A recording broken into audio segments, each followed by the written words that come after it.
ಶ್ರೀನಿಧಿ, ಅತ್ಗೆ ನೋಡ್ದ್ಯಾ? ಮಾತಾಡಿಸ್ದ್ಯಾ? ಹಾ, ಮಾತಾಡಿಸ್ದೆ ಅಮ್ಮ. 4-6 ಜನ ಇದ್ದಾರೆ ಅಂತೇನೋ. ಅವರು ತುಂಬಾ ಚೆನ್ನಾಗಿ ಮಾತಾಡ್ಸಿದ್ರು ನನ್ನ. ತುಂಬಾ ಮುದ್ದಾಗಿ ಬೊಮ್ಮೆ ತರ ಕಾಣಿಸ್ತಿದ್ಯಾ ಅಂತ ಹೇಳಿದ್ರು. ನಿಜನಾ? ಹೌದಮ್ಮ. ನೀನ್ ಹೇಳ್ದಾಗೆ ನೀನು ನಿನ್ನ ಅಭಿಮಾನನೇ ಬೇರೆ.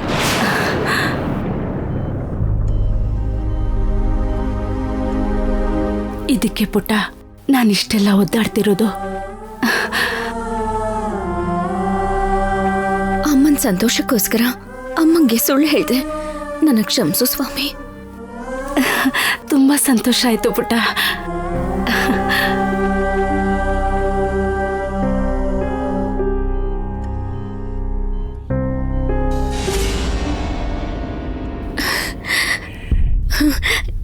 ಏನಪ್ಪ? ನೀನಿನ್ನೂ ಚಿಕ್ಕೋಳು ಅಂತ ನೆನ್ಕೊಂಡಿದ್ದೆ.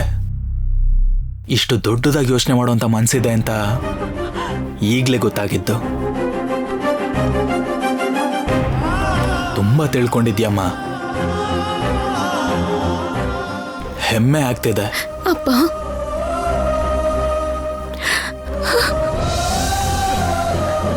ಮಕ್ಕಳಿಗೆ ನೋವಾಗಬಾರ್ದು ಅಂತ ತಾಯಿ ಯೋಚಿಸ್ತಾಳೆ. ತಾಯಿಗೆ ನೋವಾಗಬಾರ್ದು ಅನ್ನೋ ಮಗುನ ನಿನ್ನೆ ನೋಡ್ತಾ ಇರೋದು ಕಣಮ್ಮ.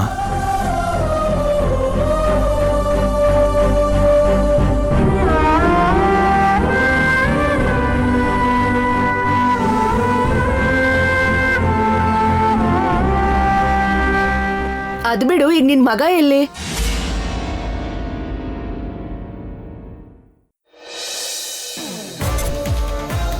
ಅಲ್ಲಿ ನೋಡು, ನಮ್ಮ ಆದಿತ್ಯ ಬಂದ.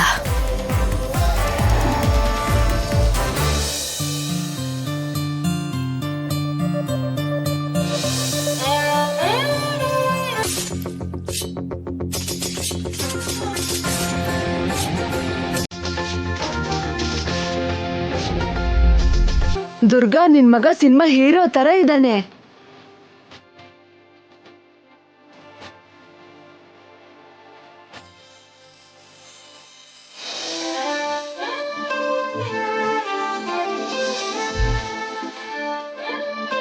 ರಾಜ್ಕುಮಾರ್ ಅಂತರ ಇದೆಯಾ ಅದೇ?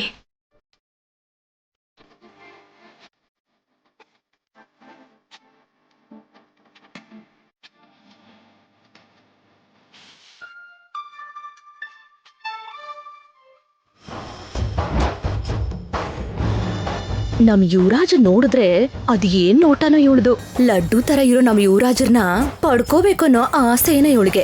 ಅಣ್ಣವ್ರಿಗೆ ಮಾಯೆ ಮಾಡಿ ಅವ್ರದ್ದು ಆಸ್ತಿನೇ ನುಂಗ್ಬಿಟ್ಲು. ಇನ್ನೂ ಆಸೆ ತೀರಿಲ್ಲ ತೃಪ್ತಿಲ್ದಿರೋ ಜನ್ಮಕ್ಕೆ. ಏನಪ್ಪ ಆದಿತ್ಯ, ಹೇಗಿದ್ಯಪ್ಪ? ಚೆನ್ನಾಗಿದ್ಯಾ ಕಂದ? ಏನಿ ಹಿಂಸೆ? ನಮ್ನ ನೆಮ್ಮದಿಯಾಗಿರಕ್ ಬಿಡಲ್ವಾ? ಹೋಗು.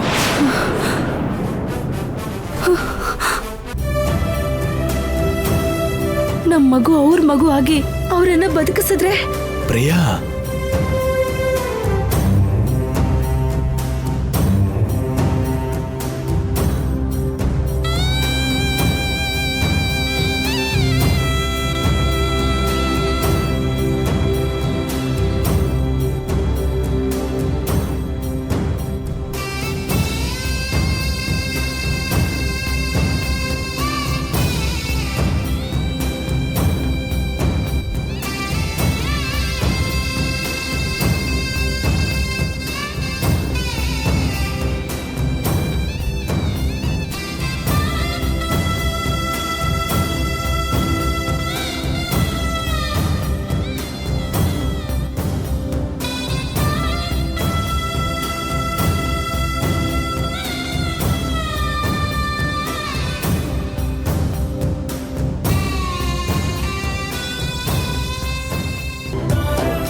ಚೆನ್ನಾಗಿದ್ಯಾ ಕಂದ?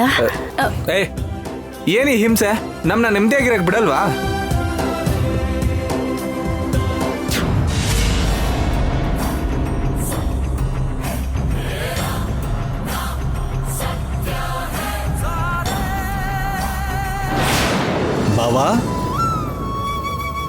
ತಗೋಬೋವ. ಎಲ್ಲಿ ನನ್ನ ತಂಗಿ ಮತ್ತೆ ಸೊಸೆ? ನಿನ್ ತಂಗಿ ಸೊಸೆ ಅಡ್ಗೆ ಮಾಡೋ ಬಿಸಿಲಿದ್ದಾರೆ. ಅಣ್ಣ ಅಣ್ಣ ನಿನ್ಗೋಸ್ಕರನೇ ತಂದಿದ್ದೀನಿ, ತಿನ್ನು. ಓ, ಕಡ್ಲೆ ಬರ್ಫಿ. ನನಗೇನು ಇಷ್ಟ ಅನ್ನೋದು ನಿನಗೆ ಚೆನ್ನಾಗಿ ನೆನಪಿರುತ್ತಮ್ಮ. ಮರ್ತಿದ್ರೆ ತಾನೇ.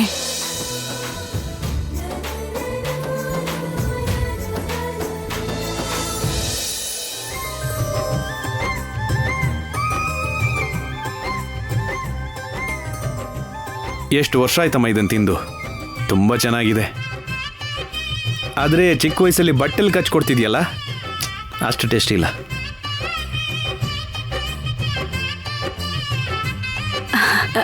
ಏನ್ರಿ, ಇದನ್ನ ಹೇಗೆ ಇಟ್ಕೊಳ್ಳಿ.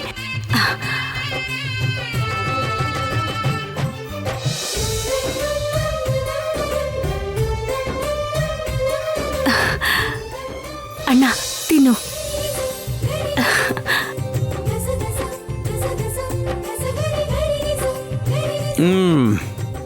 ಇದು ಟೇಸ್ಟ್ ಅಂದರೆ ಇದನ್ನ ನಿಜವಾಗ್ಲೂ ಕಡಲೆ ಬರ್ಫಿ ಅಂತಾರೆ.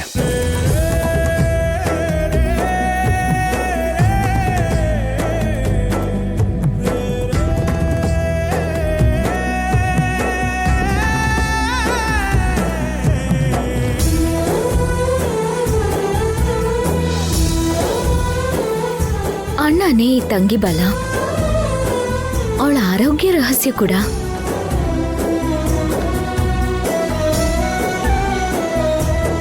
ಅವಳ ಅಣ್ಣನ ಹತ್ರ ಸಿಗೋ ಆನಂದ ಅಮ್ಮಂಗೆಲ್ಲೂ ಸಿಗಲ್ಲ.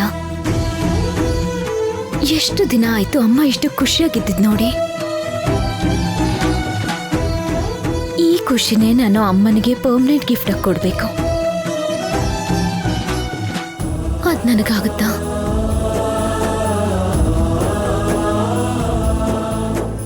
ಅದನ್ನು ಕೊಡ್ಲೇಬೇಕು, ಹೇಗಾದ್ರೂ ಒಳಗೆ ಕೊಡ್ಲೇಬೇಕು.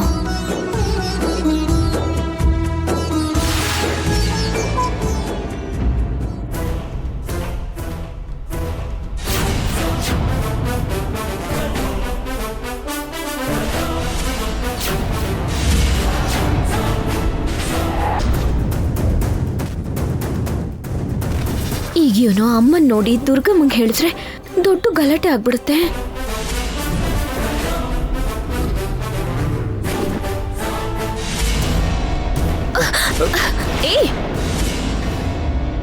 ಓ ಸಾರಿ ಕಣೋ, ನೀನಾ? ಏನ್ ಕಣೋ ಅಂತಿದ್ಯಾ? ಹಾ, ಅವನ ಕಣೋ ಅನ್ನೋಷ್ಟು ಲೆವೆಲ್ ಅಲ್ಲಿ ಇದ್ಯಾ? ಅವನ್ ನನಗೇನು ಹೊಸಬಾ ಅಲ್ವಲ್ಲ. ಮತ್ತೆ ಅವನು ಅಂತಿದ್ಯಾ? ಹಾ, ಅಷ್ಟಕ್ಕೂ ಏನಮ್ಮ ಇಂಥ ಚೀಪ್ ಮೆಂಟಾಲಿಟಿ ಇರೋರ ಹತ್ರ ಮಾತಾಡ್ತಿದ್ಯಲ್ಲ? ಇಂಥವ್ರು ಬರ್ತಾರೆ ಅಂತ ಗೊತ್ತಿದ್ರೆ ನಾನು ಬರ್ತಾನೆ ಇರಲಿಲ್ಲ. ಬಾವಾ, ಒಂದು ನಿಮಿಷ, ಈಗ ಬಂದೆ. ದುಡ್ಡು ಇಲ್ದೇ ಇರೋರು ಚೀಪ್ ಅಲ್ಲ, ಮ್ಯಾನಸ್ ಇಲ್ದೇ ಇರೋರು ಚೀಪು. ಏಯ್ ಸಾಕು, ಇಲ್ಲ ಅಂದ್ರೆ ನಾನು ಸುಮ್ಮನೆ ಇರಲ್ಲ. ಛೇ, ಚಿಚಿ,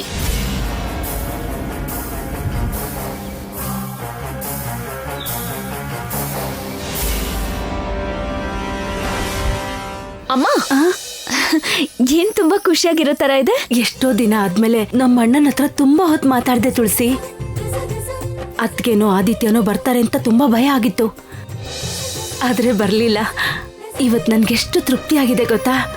ನೀನು ತೃಪ್ತಿಯಾಗಿರೋದೇ ನನ್ ಖುಷಿನಮ್ಮ.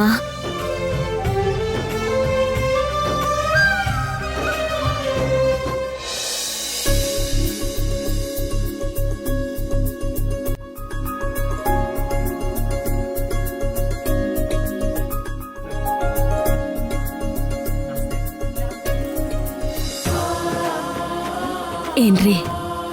ಏನ್ ಪ್ರಿಯಾ? ನನ್ಗೊಂದ್ಸಾರಿ ತುಳಸಿನ ಅಣ್ಣ ಅತ್ತಿಗೆ ಮಧ್ಯದಲ್ಲಿ ನೋಡ್ಬೇಕು ಅನ್ನಿಸ್ತಿದೆ. ಏನ್ ಪ್ರಿಯಾ ವಿಚಿತ್ರವಾಗಿ ಕೇಳ್ತಾ ಇದೀಯಾ? ಎಷ್ಟೇ ಆಗ್ಲಿ ಅವಳು ಅವ್ರ ಮಗಳಲ್ವಾ? ಅಣ್ಣ ಅತ್ತಿಗೆ ಮಧ್ಯದಲ್ಲಿ ಅವಳು ನಮ್ ಜೊತೆ ನಮ್ಮ ಮಗ ಫೋಟೋ ತೆಗಿಸ್ಬೇಕು ಅಂತ ಅನಿಸ್ತಿದೆ ರೀ.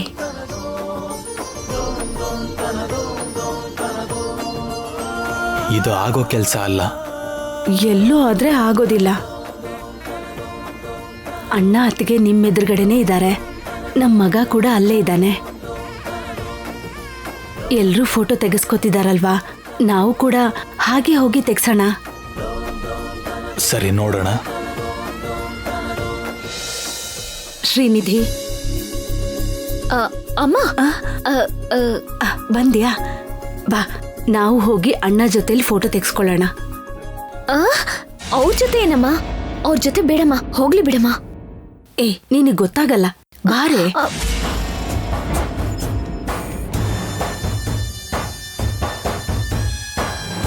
ದುರ್ಗಮ್ಮೋರೇ, ಒಂದ್ಸರಿ ಹಂಗೆ ನೋಡಿ.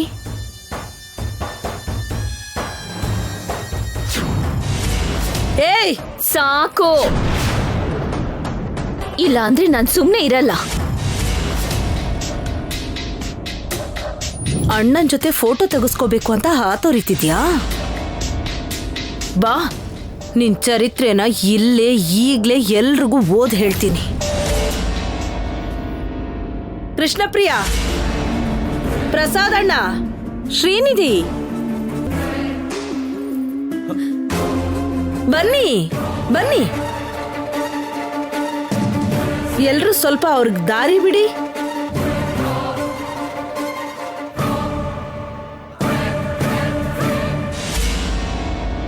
ಅವ್ರು 3 ಜನ ಯಾರು ಅಂತ ಗೊತ್ತಾ?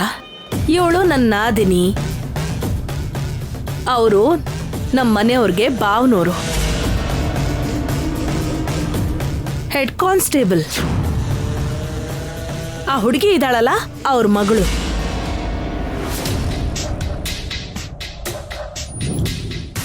ನಮ್ಮ ಮನೆಯವ್ರಿಗೆ ಸೋದ್ರ ಸೊಸೆ. ತಂಗಿ ಅಂದ್ರೆ ನಮ್ಮ ಮನೆಯವ್ರಿಗೆ ಪ್ರಾಣ. ಇವ್ರ ಆಸ್ತಿ ಅಂದ್ರೆ ಅವಳಗ್ ಪ್ರಾಣ.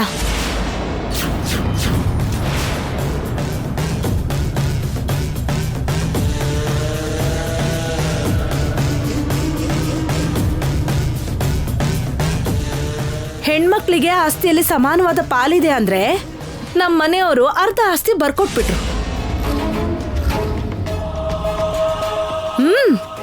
ಇದೆಲ್ಲ ನಿಜವಾದ ಸ್ಟೋರಿ, ನನಗ್ ಗೊತ್ತಿರೋ ಕತೆ.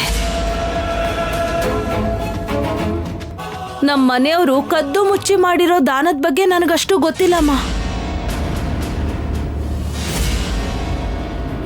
ದುರ್ಗಾ, ಏನಾ ಮಾತು?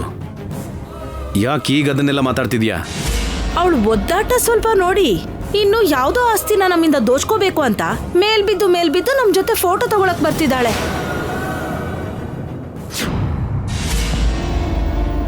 ಈ ಫೋಟೋ ಯಾವ್ದಕ್ ಸಾಕ್ಷಿ ಆಗುತ್ತೋ? ಬಾ ಪ್ರಿಯಾ, ಬಾ ಬಾ, ಬಂದು ನಿಂತ್ಕೊಮ್ಮ, ಬಾ.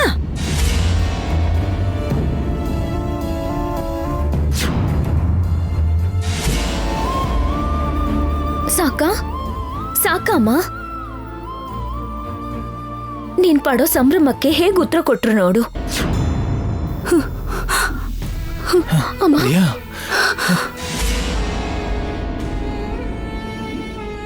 ಹೋಗೋಣ ಬನ್ನಿ ಅಪ್ಪ. ಅಮ್ಮನ ಪರಿಸ್ಥಿತಿ ಸರಿ ಇಲ್ಲ. ಇನ್ನು ಇಲ್ಲಿವರೆಗೂ ಯಾಕೆ ಬರ್ತಾಳೆ? ಅಲ್ಲೇ ಕುಗೋಗ್ಬಿಟ್ಟಿರ್ತಾಳೆ.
ತಂಗಿ ಅಂದ್ರೆ ನಮ್ಮ ಮನೆಯವ್ರಿಗೆ ಪ್ರಾಣ. ಇವ್ರ ಆಸ್ತಿ ಅಂದ್ರೆ ಅವಳಗ್ ಪ್ರಾಣ. ನಮ್ಮ ಮನೆಯವರು ಕದ್ದು ಮುಚ್ಚಿ ಮಾಡಿರೋ ದಾನದ ಬಗ್ಗೆ ನನಗಷ್ಟು ಗೊತ್ತಿಲ್ಲಮ್ಮ.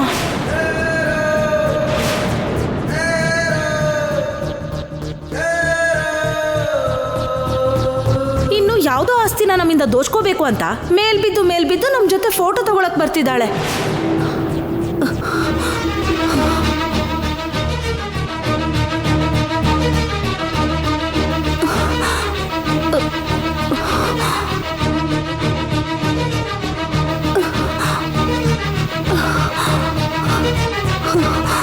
ಅಮ್ಮ,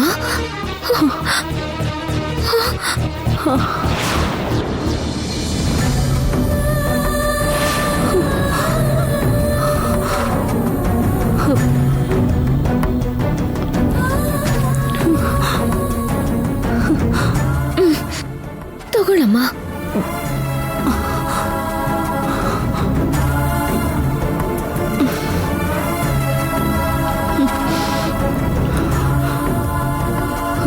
ಈ ನೋವು ಕೈ ಅಡ್ಡ ಇಟ್ಕೊಂಡ್ರೆ ನಿಲ್ಲೋ ಅಂತದಲ್ಲಮ್ಮ.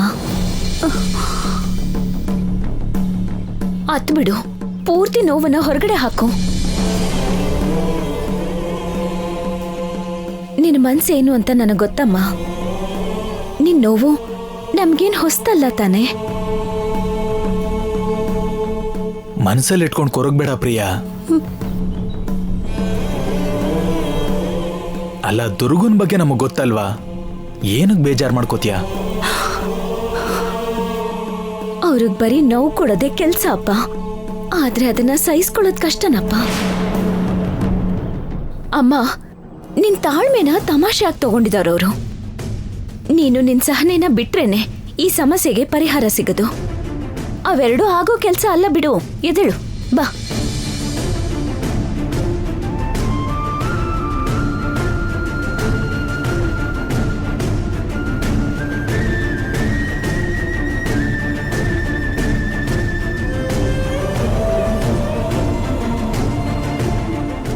ಎಲ್ಲ ಮರ್ತು ಹೋಗಿ ನಿನಗ್ ನೀನ್ ಸಮಾಧಾನ ಮಾಡ್ಕೊಮ್ಮ.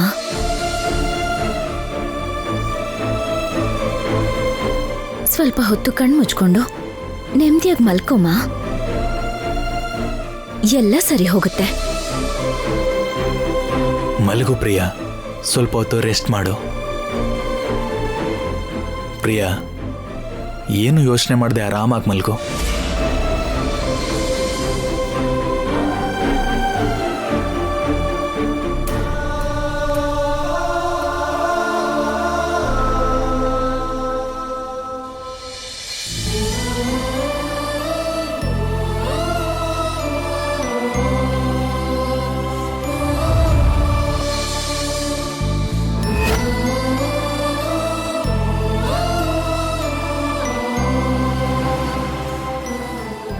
ದೇವ್ರೆ, ಅಮ್ಮನ ಆರೋಗ್ಯ ಸರಿ ಆಗೋ ಹಾಗೆ ಮಾಡು.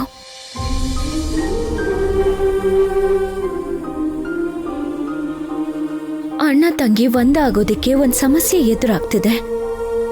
ಇಲ್ದೆ ಹೋಗಿದ್ರೆ ಆ ದುರ್ಗಮ್ಮನ್ ಬಾಯ್ನ 1 ನಿಮಿಷದಲ್ಲಿ ಮುಚ್ಚುತ್ತಿದ್ದೆ. ನೀವೇ ಅಮ್ಮಂಗ್ ಧೈರ್ಯ ಮತ್ತೆ ತಾಳ್ಮೆನ ಕೊಡ್ಬೇಕು ದೇವ್ರೆ.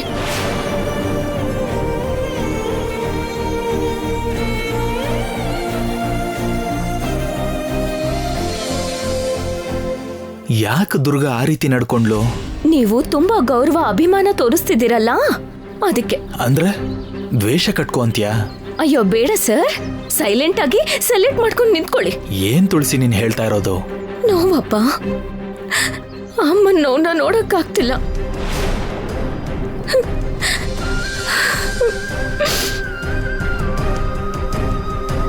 ಅಮ್ಮನ ಪರಿಸ್ಥಿತಿ ನೋಡಕ್ಕೂ ಆಗ್ತಿಲ್ಲ. ಅವ್ರ ಬಾಯಿನ ಮುಚ್ಚಿಸ್ತಾನೂ ಇಲ್ಲ. ಇನ್ನೇನಪ್ಪ, ಅಟ್ಲೀಸ್ಟ್ 1 ಸತಿ ಆದ್ರೂ ಇದೆಲ್ಲ ಖಂಡಿಸಪ್ಪ. ನಿನಗ ಹಕ್ಕಿದೆ.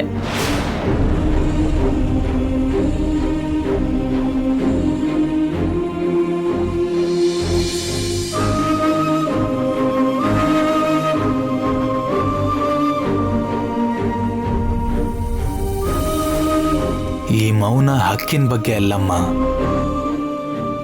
ಮಾತಾಡೋದಿಲ್ಲ ಅಂತ ಅಲ್ಲ. ನಾನು ತಿರುಗಿಸೇನಾದ್ರು ಅಂದ್ರೆ ನಿಮ್ಮಮ್ಮ ಬೇಜಾರು ಮಾಡ್ಕೋತಾಳೆ. ನನ್ನ ಚಿಂತೆ ಅವಳು ಬೇಜಾರು ಮಾಡ್ಕೋತಾಳೆ ಅಂತ.